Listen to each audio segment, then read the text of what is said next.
Down. Hello, viewers. Welcome again. This is Justified Dual Podcast hosted by yours truly, Joanne Cox. And if you want to know more about me, I'm a speaker and life coach, but you can get all the details from my site at www.justifieddjewel.com. And this is a series we're going through on some political issues that we want you to know more about. We want you to be informed on how you can participate. We want you to know that you are the missing piece of the puzzle and you are our hope because we want to all gather and have unity. With that being said, here with me throughout all of the episodes will be our guru that knows the political and wants to bring us along with him, Bryant Winters. Hello, Bryant. Hello, Joanne. Thanks for having me back. Yes, yes. It is so glad to see you again with all of these wonderful topics that I truly believe our viewers need to know more about. What topic are we presenting today? Well, today I think we're going to talk about housing. Homes are for people, not for portfolios. So, Go ahead. yeah, so we're having these discussions because we want people to have hope, right? We want people to know that there's better ways that we can do things in this country. And it's not just to talk about them, but to give people a concrete plan of action. How can we make all these changes come about in the United States? And the answer is Congress. Congress can fix all these things at any time if they want to. And so then the question becomes, well, how do we make them want to do it? And so the answer that I'm offering people is the Vote with Brian campaign, is that we can have one set of demands nationwide across all 470 congressional races in the midterms and say, Congress, we want to help you fix all these things before the election. If you can deliver before the election, we will help you keep your job, whether you're on the red team or the blue team. The only thing we care is whether or not you deliver for the American people before the election. And so by giving Congress a positive vision and a chance to keep their jobs, we can inspire them to actually act and fix things. And one of the things that's got to be fixed in this country is housing. It to me sounds so simple, but we realize that if it was, it would already be in progress. We're always thinking about the red and the blue. And when we think about uniting and show people that, guess what? You can't lose. You can't lose if we're all going for the same thing. If we're not thinking about this money thing and wanting one person to have more than the other one, that is what we need to just kick out and stomp on it, really, so that we can know where we want to go.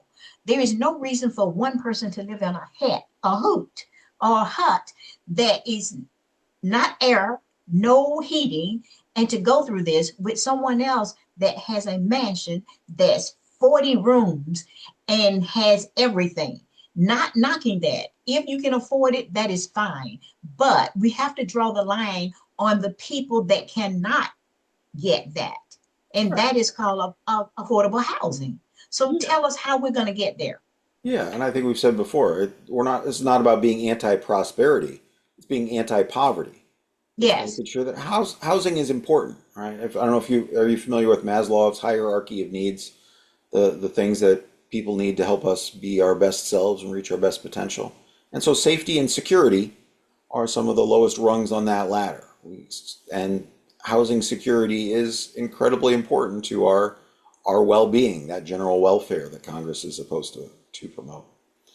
Unfortunately, one of the issues in America today is big corporate power buying up single family homes and then turning around and renting them back to people and making it harder for people to buy homes. In fact, a recent survey found that 67% of Americans believe that home ownership is an unrealistic goal for young people today.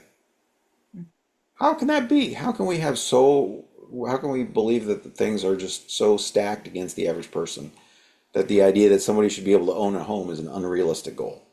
We can do better. Yes. So in this legislative package of reforms that we're offering Congress, Title IV is about housing. And so we're going to do a couple things with it. We can do a couple things with housing. One is stop Wall Street from being able to buy up a whole bunch of single family homes. Instead, the Populist Act has a very simple rule, Joanne. It says the amount of single family homes a person owns, they need to be able to count them on their fingers.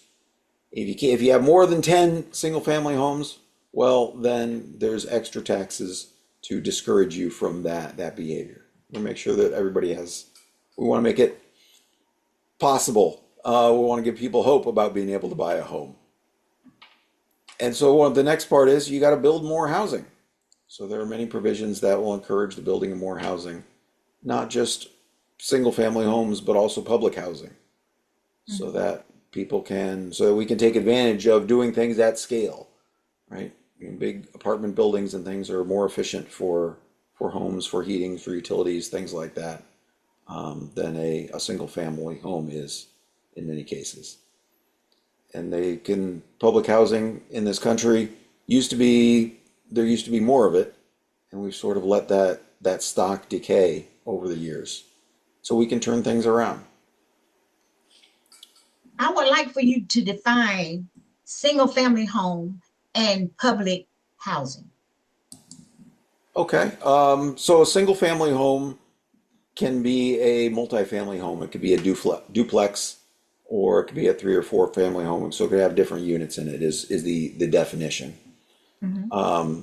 And then public housing is usually things like apartment buildings that are owned by the government and then rented out at affordable rates, to rent it out at affordable rates to people. We've talked about, Joanne, about unconditional basic income, of UBI, of how every American will get a set sum of money. And there's a lot of programs in this country, on the state level, the county level, on the national level, to help people afford housing. But those programs generally come with strings attached to them, right? We're in Cumberland County, and if Cumberland County wants to help you stay in your home, they will say, okay, we can kick in this much, but you've got to stay in Cumberland County, or you've got to stay within a certain geographic area, or if you're getting Section 8 help, you've got to find a landlord who will accept that. And so by giving people cash instead through unconditional basic income, that's what's attached to them, no matter where they are around the country. People will be free to move around the country more and find there are many places that have affordable housing, and give people an opportunity to get away from big, crowded, expensive cities and move to places with more affordable cost of living. Now, when it comes to affordable housing, with this single family homes, Section 8 homes, and public housing, with public housing and Section 8, there are some strings attached to that sort of takes away freedom. And it becomes I want to call it a loop. It becomes a loop because at the time you might be going through a financial situation, meaning less than, you know, being able to get a better home. So now, in order to stay there, you can't make but so much money, my understanding. And if I want to grow and get another job, but now I'm still not able to get a better home, but I need to stay here just to get this affordable home. So, how do you get out of that rut when it comes to the affordable housing, when it is the project homes, or when a landlord has you stuck in Section 8 to tell you that you can't do this with the water, or you can't do this, or you can only have guests for 2 weeks, and your family comes over to visit you, and you have to make sure that they're getting out of there to make sure that you don't get kicked out of this public home or Section 8. That takes away our freedom. Can that be dealt with as well? Sure, all of these things can be dealt with, right? But I mean, one of the biggest reasons for UBI, for unconditional basic income, is giving people cash, no strings attached, so No that you strings. so that you can use it however best you think will improve your life, as opposed to giving people things with strings attached, like you talk about some of the housing Mhm. and other services. And you raise a really good point, Joanne, about the benefit cliff, right? If you start doing too well, we're going to take these things back from you. And so you Hmm. create a disincentive for people to improve their lives too much. Hmm. We trap them in we trap people in poverty in many cases in this country. And so we can fix that. We can change Yes. that with a safety, instead of a safety net that's full of holes and letting far too many people fall through in this country, we can build a safety floor so that nobody can Hmm. fall beneath. And with that solid foundation, help them build happier, healthier lives. Now, my thought on this is that with the just give them the cash and let them do this, I think the government thinks for people, and they have made a decision. This is Joanne's opinion. They have made that decision that they won't do the right thing with the money, and they'll still be in that same situation because of that mindset that is connected, that we believe, and not myself, that we as a people might believe that the reason you're in this situation is because you made poor choices, which is not the case for all people. It is not the case for all people. It is the case for some people, right? Mhm. We're a big country. We got 300 million people, and if you give everybody money, some of those people are going to make bad decisions. Let's acknowledge that. It's not going to be zero. But Right. for the vast majority of adults, people make good decisions. People would prefer to live in a house as opposed to a tent, out in the woods somewhere, right? Hmm. People will make good choices, and financial stability, basic economic security will help them make better choices. We should talk too about one of the other issues with rents, which is algorithmic coordination. All the landlords in the area, they get together with companies like RealPage, and they say, all right, well, I have this many empty apartments and you have this many. So here's the deal. We're not going to lower our prices, which is what competition would make you think they would have to do to rent those out. We're just going to not put these units on the market so that people will be forced to pay our higher prices. And by all of us working together and coordinating, we can keep the prices higher than they really should be. Well, the Populist Act would make that sort of algorithmic coordination illegal, not just in housing, but in other parts of the economy as well. That, Like that. Hmm. well, these are policies that we can fix as a country if we Yeah, come together around solutions. that sounds like a solution that I'd be in for. And I know if it doesn't affect you, there's someone that you know that will touch on this topic. I would like to know if you have the answer to this. This is about natural disasters and housing. What can we do when we are in a situation where the flood zone, we weren't in a flood zone, but now our house has been flooded out. We have nowhere to go. We need quick decisions. We need to get back to this great paying job that we have. But do we want to use all of our fundings in our bank because we need a place now? Because everything in the house has been flooded. So you have no furniture. It has damaged your car. What do we do for housing? How can that work? And how is that existing in America? That is an oddly specific question, Joanne, and I'm sorry that I don't have a very specific answer for you. I've been fortunate never to have my house flooded out, but it is a Yes, thing that has happened to many communities. yes. And And when Brian doesn't have an answer, you know what it means? It means that I've been in that situation. So I will have to talk to Brian to start looking into some of these other things because we know that in California they have lots of fires and these people are displaced and they usually stay in hotels, and then the insurance rate will go up for housing because they had a fire, but it wasn't a personal fire. It was one of whatever you call those California fires that goes for, wildfires. yes, a wildfire. You Yeah. know, no one is sitting there around waiting for that. And then when you believe that your insurance will cover something and it does not, then, that's a whole different situation. And I have looked at the news and talked to people in different situations.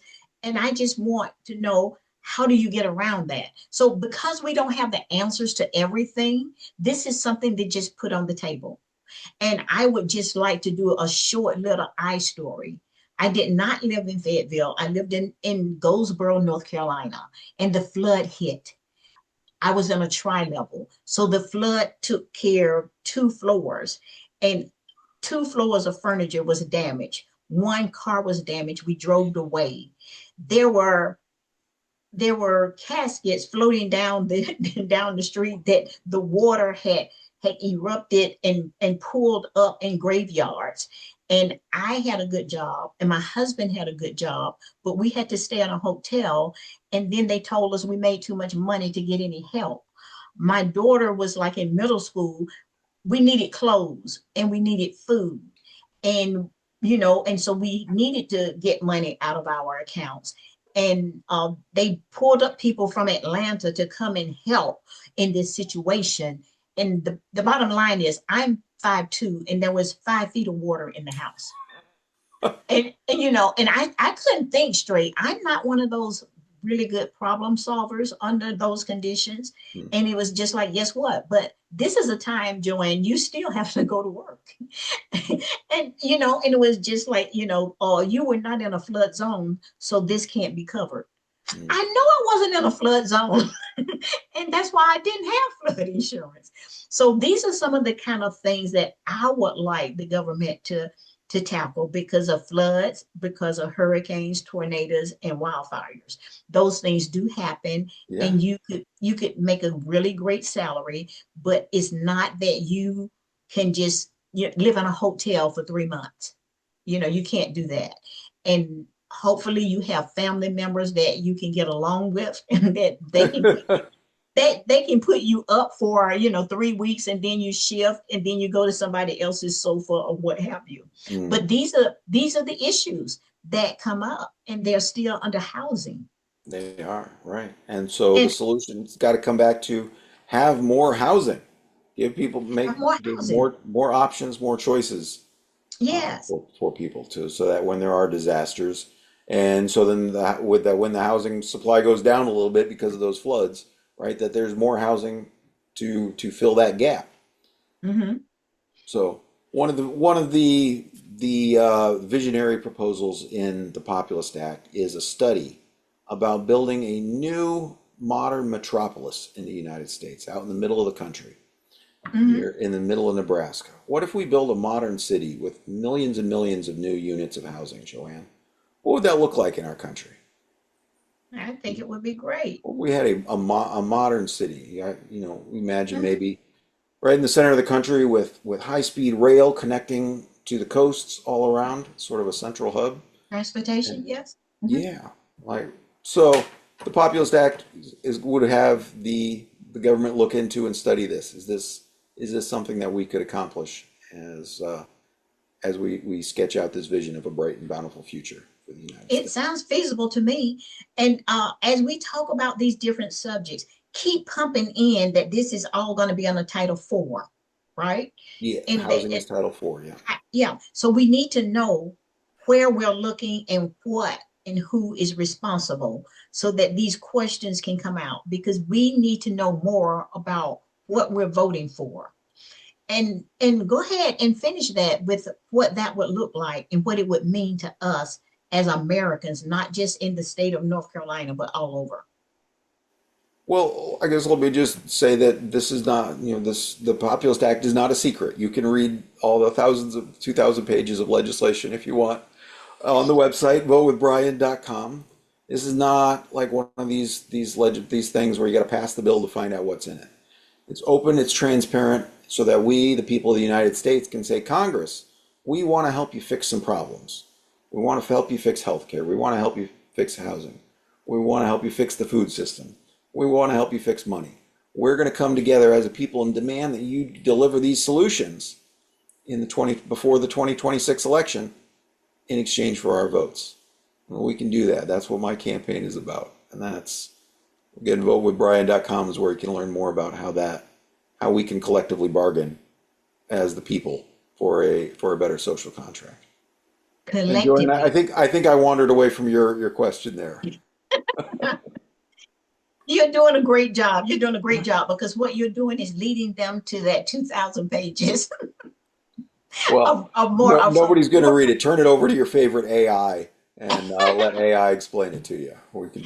Yeah, But that is the end of this particular segment. But he's going to tell you what are we talking about next episode. That was what I was setting up. We're going to talk about AI and big tech in the United States. That sounds like something that I need to really take notes on because I am not into AI.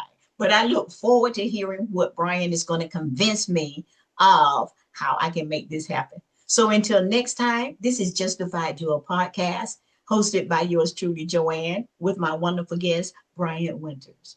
Thank you.